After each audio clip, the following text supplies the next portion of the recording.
Even though it only forms about 2% of India's total retail spending, e-commerce is a sector that's fast catching up. Enabling and empowering this very industry are companies like the Vinculum Group. And today we have with us the founder and CEO of the group, Mr. Venkatnath. A very warm welcome to you, sir. Good afternoon to you, Ani. Thank you. Nice to be here. Sir, your company has a history and has a lot of experience in creating startups and then taking them to a level of global success. So if I may ask you, how has your experience been till now? We are in a fascinating space because if you look at what we do as a company, we are, fundamentally we're a software company who sits in the middle of the e-commerce ecosystem. So if you look at any of the players selling online, whether these are sellers and marketplaces, whether it is online brands, whether it is retailers themselves who are trying to sell online strategically, each of them are looking at cloud-based solutions which can enable them to grow domestically and internationally.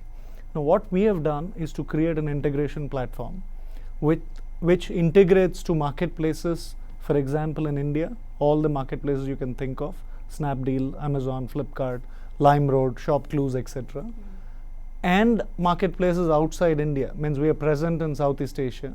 So these are countries like Indonesia, Thailand, Philippines, Vietnam, Malaysia, Singapore, Hong Kong, China. So there are marketplaces in each of these countries, like there's a We Love Shopping, there's a Tarot.com, there is someone called Vinculum in Vietnam, there is Alibaba, which is of course well known, Lazada and Zalora in the region. Now why I'm naming these is, what we provide is the connectors to each of these marketplaces in the different countries and the Middle East countries and in US. So there are global marketplaces like Amazon, eBay, etc. But we are also integrated to the local niche marketplaces. So when you look at what we are essentially doing, marketplaces, front-end platforms, 3PLs, financial systems, we are integrated to each one of them. So we are sitting in the middle with a powerful integration layer and then offering cloud-based software solutions for order management, fulfillment primarily. So what this does is anybody selling online, by working with us, is able to sell domestically into many channels. They can also go internationally into 60 odd countries sitting in India. So that's the power of what we are trying to do. And since we are doing this on a global scale, the opportunity is immense. Means we are not really bothered about someone not doing well or a particular market temporarily being down. So it's a fascinating opportunity that we are in. I would say there is not many players attempting this on a global scale. We are lucky to be backed by very powerful investors like Axel Partners and Ivy Cap, who have been backing us all the way. And that really puts us in a good position to be able to replicate what we have learned in the Indian market into other markets. Today we are well known in Southeast Asia. We do expect to see a similar progress in Middle East and US as well. I'm sure that will happen soon as well. Now, some of us have heard the term SaaS recently, which is a newer concept. If you could elaborate on how the business model works. So when we say SaaS, SaaS is software as a service. So see, historically, when you look at the big companies in the market, they have been license-based companies. These are companies like Oracle, SAP, Microsoft, etc. Yes. So what that means is every customer who buys their products will have to have a physical installation, and you will have to physically go and do the product implementations. And post implementations, you need a team to support it, and you also need them to be able to come and give you updates, kind of thing. Plus you need to pay a hefty amount for it. And of course, you're paying a lot of money because it is it is individually owned, right? So in some ways, you can think of it as there is a similarity to lease purchase. But then the beauty of SaaS is that you have a single instance sitting in a cloud environment like Amazon Web Services, which is what we use to host our products. Now, Amazon Web Services is a technology leader. They're very secure environment. So instead of us building big servers, we use their servers to keep our software there. Now, what it means is each instance of software can be used by multiple customers at the same time. So that's what does that do to the customers? They are getting all the implementations very quickly on the cloud itself. So there's no need for physically people to go and do long implementations. And even if there is a very complex environment, large enterprises, the workshops or the implementation cycles are very rapid.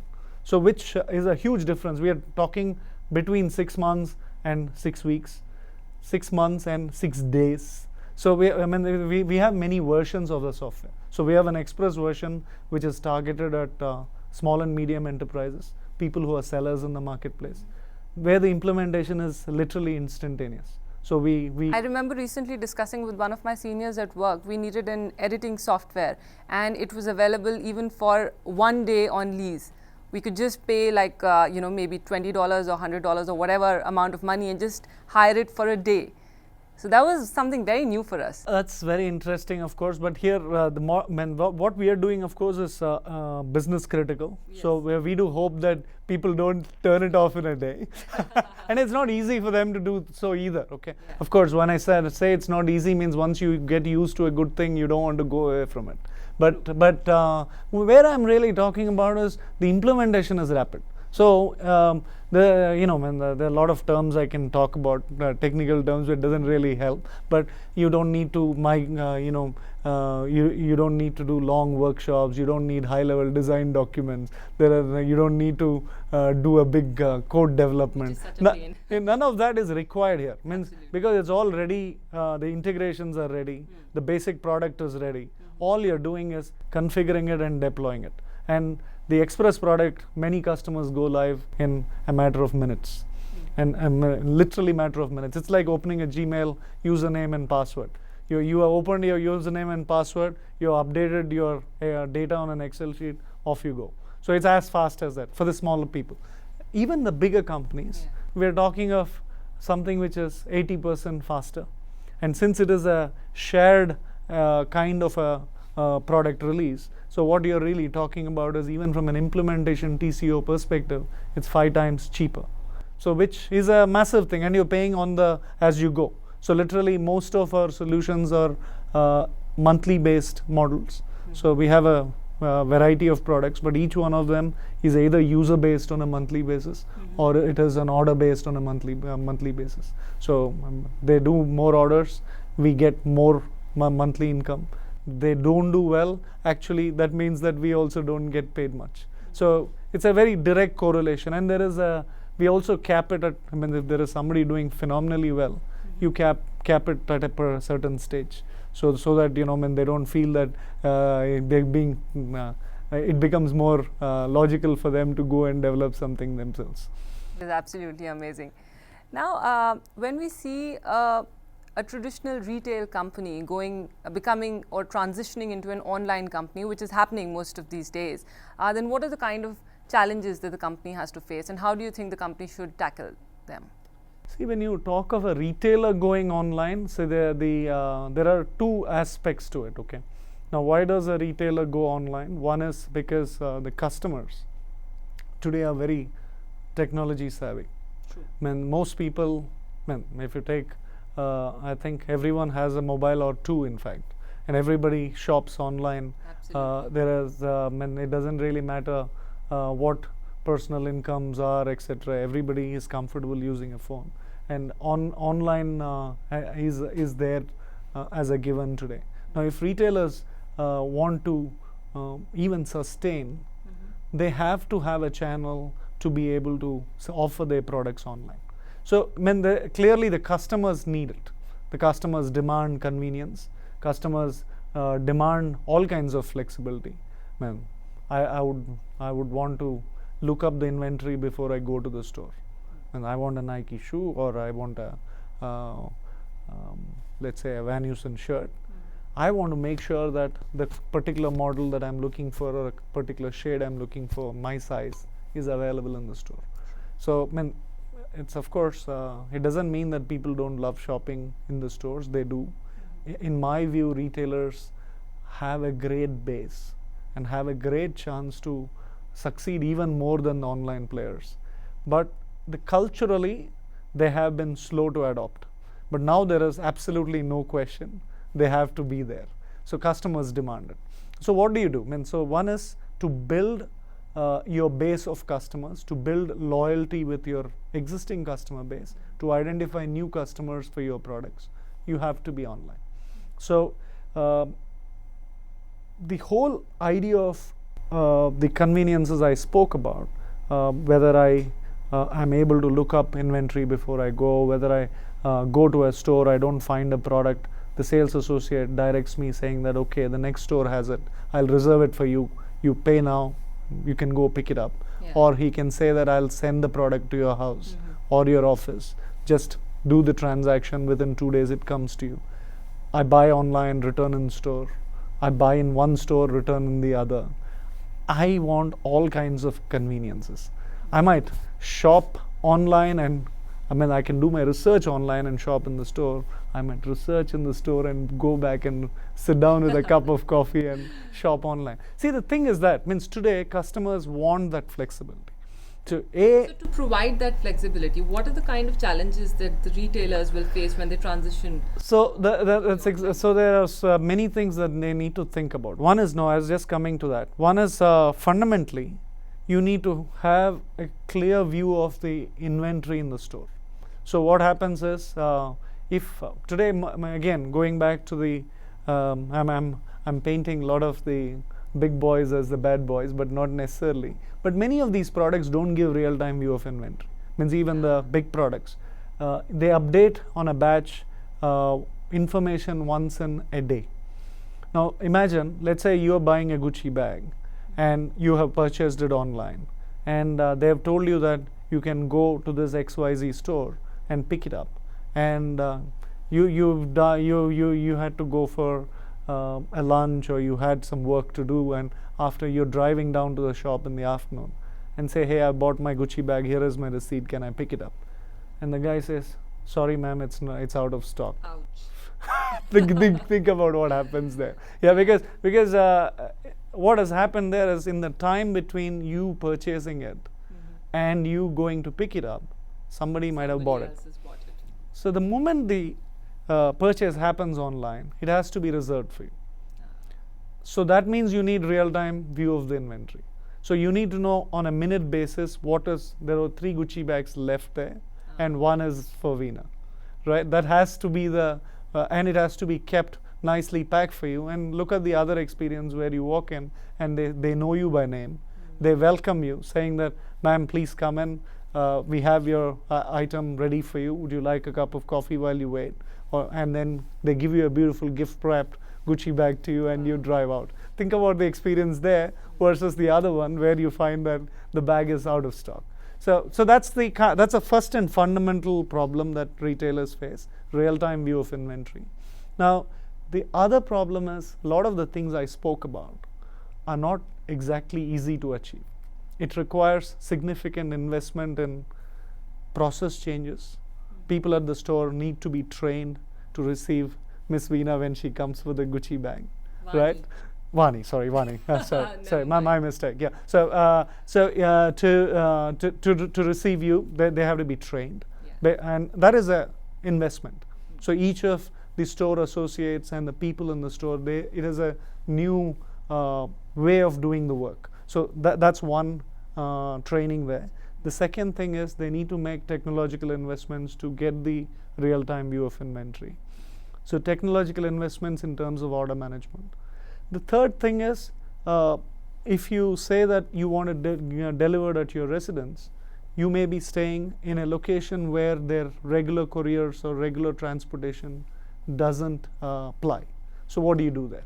So you have to tie up with external logistics companies to be able to deliver to your place at the time you prefer. So these are some of the challenges that people face in terms of processes, people, and technology investments.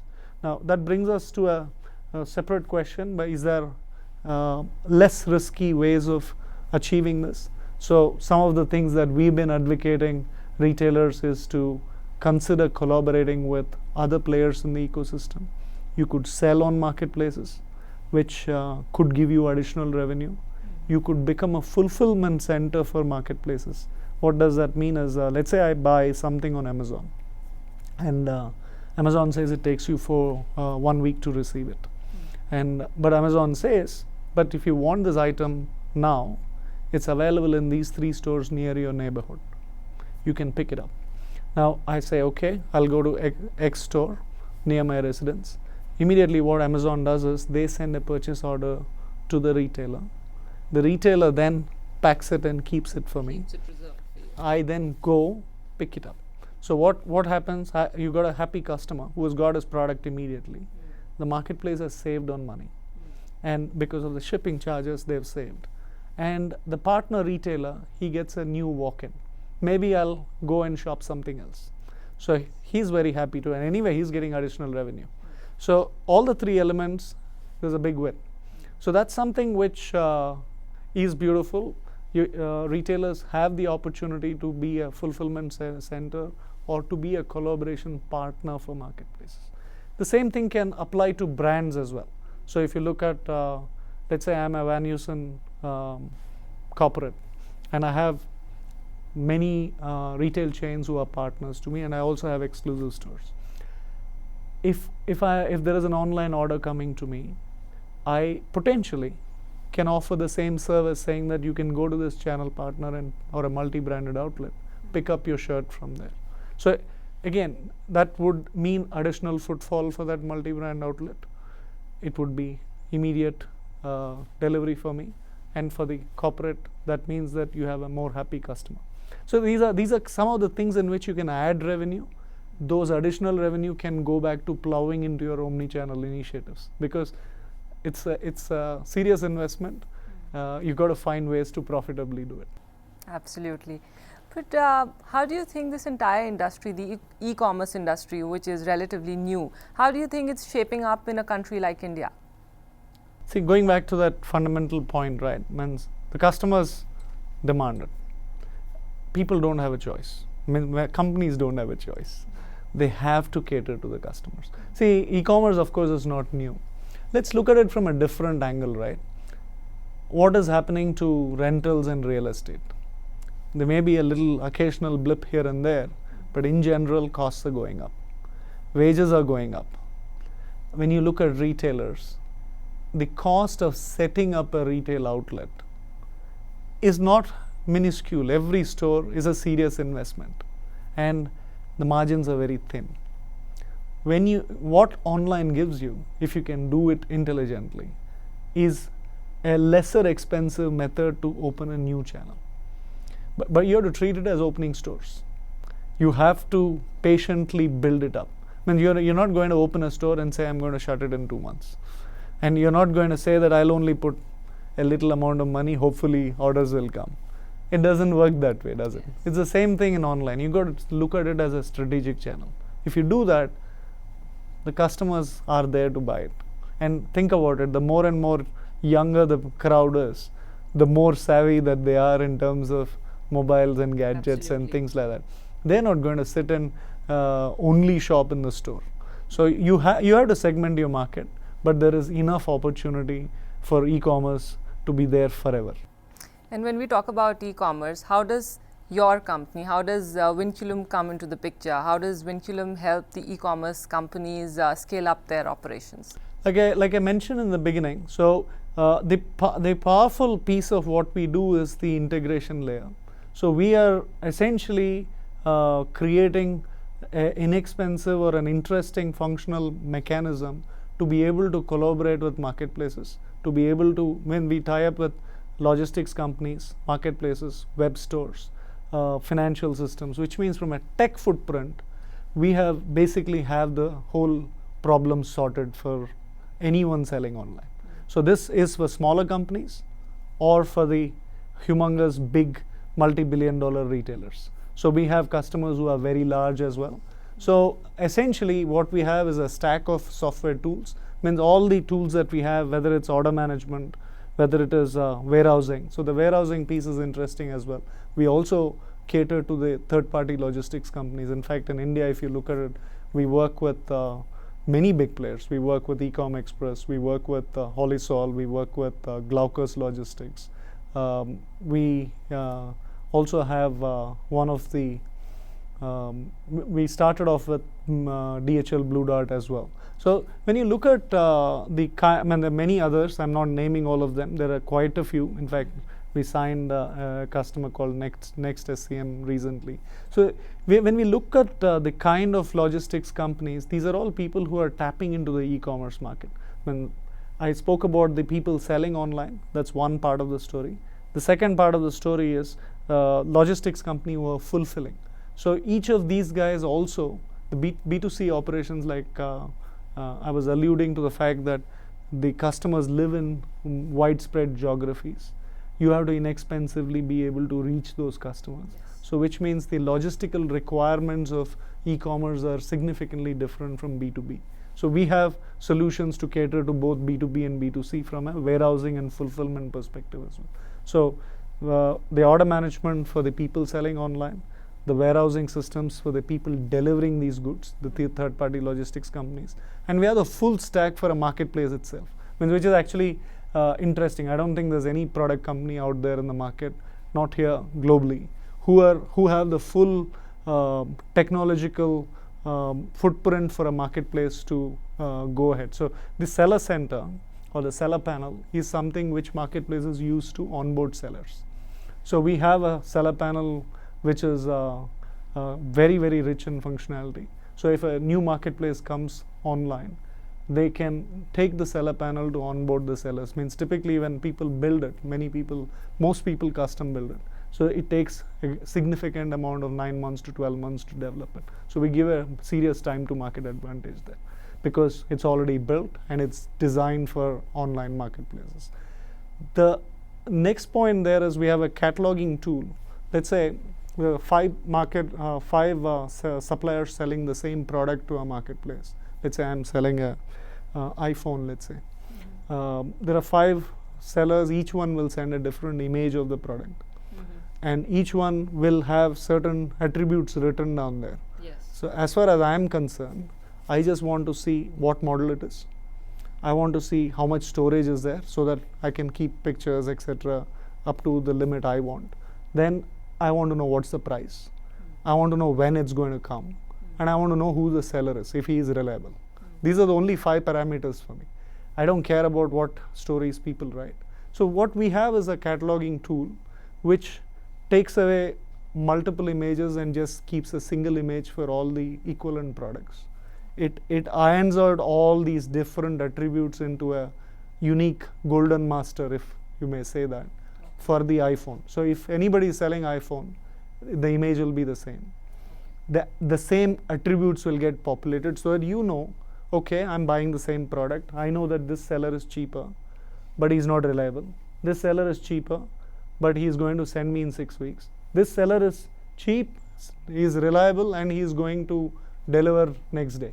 I would go for him. So for me to do that, it's a big plus for the consumer. So we have solved that through a tool called WinMDM, which is essentially a cataloging tool. It's a master data management or a product information management tool, but you understand the use case. So that's very powerful for a marketplace. So many marketplaces use us for that, and that's a very interesting tool. So if you look at it, people selling online, people fulfilling these online orders, and the marketplaces themselves. So the order management, the warehousing, the seller panel, and the cataloging tool. And that's literally the full stack. If I can put digital marketing and analytics to it, that's a complete stack for the marketplace. And it is absolutely amazing. And each one of these is modular. You don't need to take the full stack. So we have customers, we have a marketplace who uses only for integrations. So they have in-house systems, but they want to partner with third-party logistics companies, and they don't want to build the integrations. We are giving just the integration layer to them. So we again charge them on the order, but for them, it's a clear 12 to 16 month time which is saved, and a lot of people who can focus on their main business. Similarly, each of these other systems, you can pick just either the module or a full suite. So that again is very powerful for people. So I think when you look at it, we literally are at the middle of the whole thing. We're not really saying that we will work with one segment of customers, etc. We are basically building the wires to connect each one of these players to collaborate with one another. Great. You talked about challenges that a retailer faces when he transitions into the online industry. If I talk about it in the context of India, do you think there are some extra challenges that the companies have to face in the Indian context? Well, I won't call it extra challenge. It's not unique. I mean, the consumers' demand is similar in different. I mean, there are nuances in each country, but customer expectations broadly it's still there. I mean, that's at different levels of that curve. Some people are technological. Some countries are technologically a little slower. Some are much faster in phone. So infrastructure challenges are not bad. It has to improve in India, of course, but there's a lot of investment which has gone in. So a lot of VC investment has gone in for getting the e-commerce fulfillment in place. So there is a lot of very heavily venture-backed companies who are present in the Indian market. And if I go back to the retailers, the biggest question is, if people are if you're a critical mass, you have a lot of cash, you go on the omni-channel strategy of trying to give consistent experience to the customers. But if you are not willing to deploy a lot of money, you have to unlock some of the revenue streams. You got to find ways to inexpensively try out. Selling on marketplaces is a inexpensive way to get things wrong. What I mean by that is the cost of making a mistake is very small.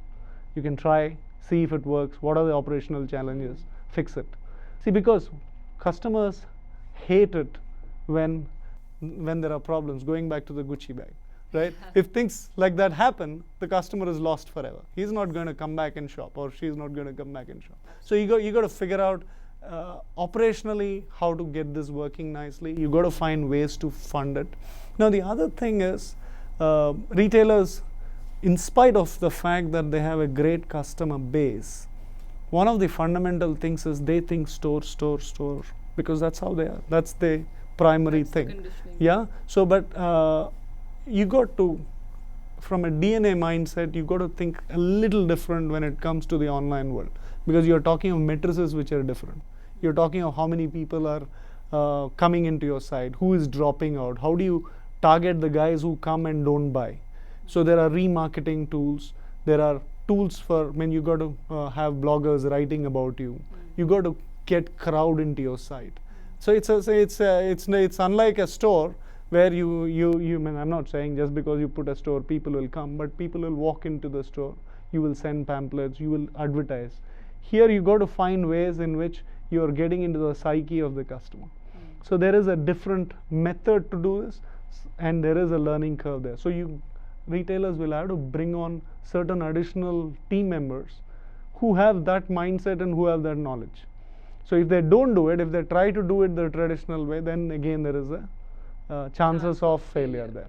Of course, from a technology and supply chain perspective, the brick and mortar retailers are very knowledgeable, and you have fantastic people out there. So I don't see, in fact, we had a webinar series with ET Retail today, where we had someone called Ravi Gururaj from Wildcraft. Very knowledgeable. There's nothing which will phase an individual like that. And there are enough strong CIOs and technology leaders in the market.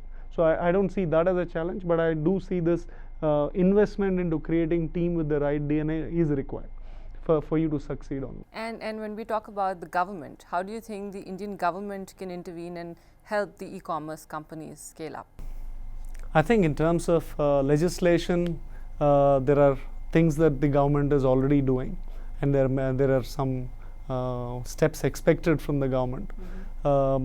Infrastructure-wise, I think there is more which can be done. But I won't say that the government is lacking. I would say the things which you want to do is to really, the taxation laws is possibly where one would expect a little bit more focus and make it easier for e-commerce companies to succeed.